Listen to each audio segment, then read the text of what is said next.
Salut, c'est Trado, je suis content de vous retrouver pour la mise à jour des zones d'accumulation rationnelle pour l'or et l'argent. Format court du mercredi, on commence par les actualités, trois actualités en l'occurrence. La première, alors je suis désolé de jeter un petit peu de plomber l'ambiance, hein, mais beaucoup attendent en cette fin de mois lors de la prochaine le prochain rendez-vous du BRICS, l'annonce d'une nouvelle monnaie BRICS adossée à de l'or. Il faut savoir que ce n'est quand même pas ce qu'anticipent les plus grands spécialistes, hein. Et en particulier, beaucoup disent que pour le long terme, pourquoi pas, mais à court terme, ça semble quand même assez difficile. Ça a été lancé par la Russie, hein, il y a quelques mois, mais il semble bien que ce ne soit pas crédible à court terme, trop compliqué. Il faudrait une banque centrale dédiée, mais bon, il y a une claire volonté de dédollarisation, il y a une claire volonté de renforcer le prestige des monnaies nationales en baquant, comme on dit en anglais, hein, la monnaie avec de l'or, mais de la créer une monnaie particulière propre aux BRICS, ça semble quand même assez difficile et c'est plusieurs spécialistes qui le disent, notamment un de Goldman Sachs. Alors bien sûr, certains vont crier au conflit d'intérêts, mais sachez simplement que espérer beaucoup de ce qui pourrait se passer d'ici quelques jours semble quand même relever de l'information, enfin de la conviction et pas de l'information, hein. Deuxième actualité, et c'est assez intéressant, c'est un article qui apparaît sur le Nasdaq qui se pose la question de savoir si l'or est toujours un actif anti-inflation, et la compilation de données récentes semble montrer que non.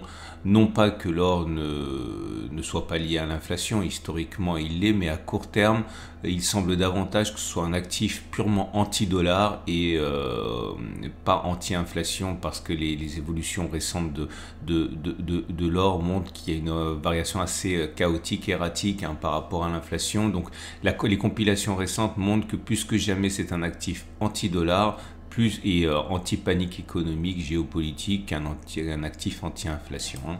Je vous laisse découvrir l'article. Troisième et dernier article que j'ai trouvé pour vous qui est assez intéressant, c'est le sentiment de défiance des petits porteurs par rapport à l'or. Cela se voit au fait que les investissements en ETF or, c'est-à-dire leur papier, clairement baissent au plus bas, hein, depuis 2020. Alors c'est toujours croustillant de voir le décalage, et vous le savez si vous me suivez depuis suffisamment longtemps, entre ce que font les petits porteurs, donc nous, et ce que font le smart money, comme on dit, hein, c'est-à-dire les institutionnels. Et on le sait très bien.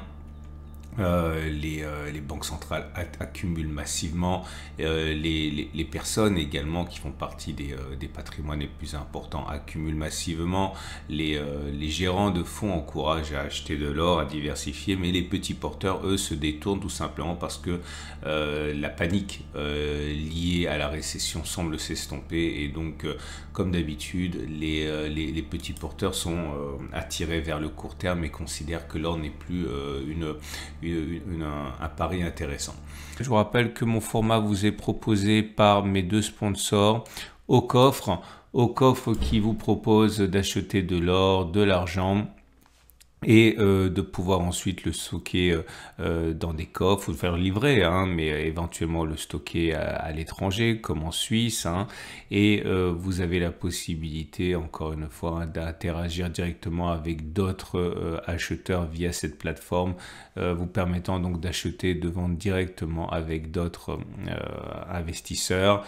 Et mon autre sponsor que vous connaissez également, Veracash qui vous permet d'acheter de l'or, de l'argent, et d'y adosser une carte Mastercard, tout ce qu'il y a de plus classique. Donc si l'or voit son cours monter, eh bien tout simplement vous pouvez dépenser plus. C'est très pratique, c'est très novateur, j'en ai une. Bref, vous avez des liens en dessous de la vidéo pour découvrir ce que vous propose Aucoffre et Veracash. On passe à l'analyse des zones d'accumulation rationnelle.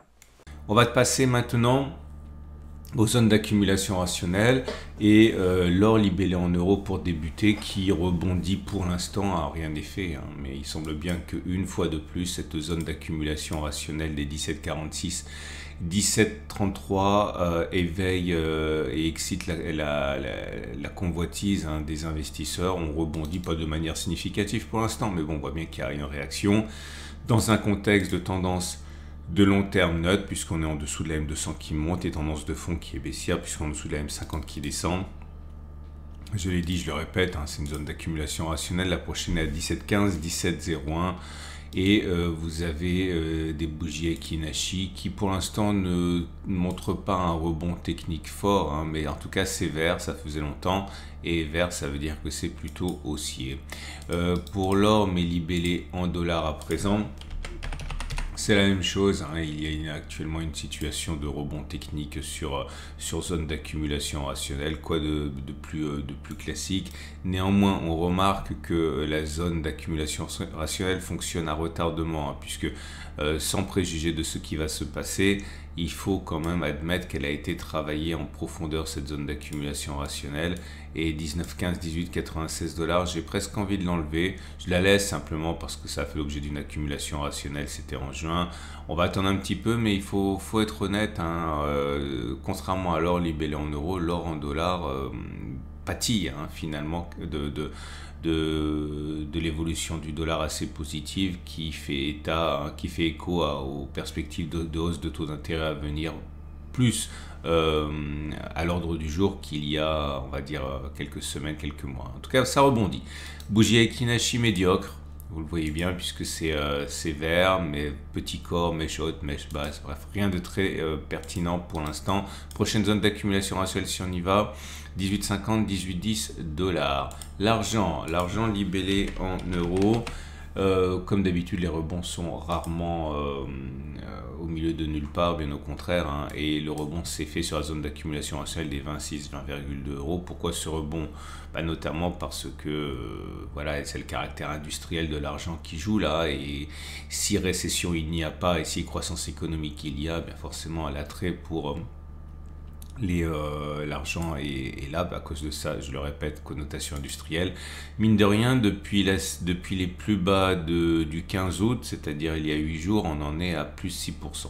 Okay, insuffisant pour reconquérir la M200, mais suffisant pour reconquérir la M50. Néanmoins, c'est pas haussier puisqu'on est en dessous de la M200 et de la M50. On est au-dessus de la M50 qui descend et on est en dessous de la M200 qui monte. Bref, c'est neutre et c'est neutre. Et par contre, les bougies Ekinashi montrent clairement ici une tendance haussière, puisque vous avez grande bougie mèche haute, mais pas de mèche basse. Et on va terminer avec l'argent libellé en dollars. C'est la même chose. Les zones d'accumulation rationnelle fonctionnant plus souvent qu'elles échouent. On est sur une zone...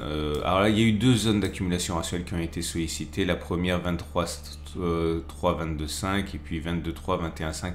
Je vais enlever celle-là parce que finalement, elle s'est révélée moins pertinente que la suivante. En tout cas, il y a bien eu zone d'accumulation rationnelle et réaction sur zone d'accumulation rationnelle. Depuis les plus bas pour l'or libellé en dollars, on en est à 5,6%. Là, les bougies Ekinashi sont haussières. Je vous souhaite une excellente journée. Si vous avez aimé ce format, sachez qu'il est mis à jour 2 fois par semaine, mercredi, samedi pour le format long. Vous pouvez vous abonner à la chaîne YouTube. Naturellement, c'est gratuit et puis vous recevrez des notifications lorsqu'il y a des nouveautés, c'est-à-dire tous les jours, et en particulier des nouveautés sur ce format-là. Vous avez la possibilité de découvrir tous les articles que j'ai mentionnés sur mon site. Il y a un lien sous la vidéo pour y aller.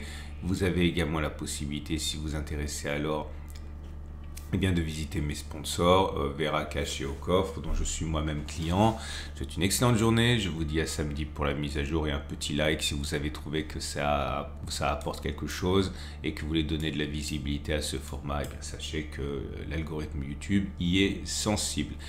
Bonne journée, à samedi pour la mise à jour.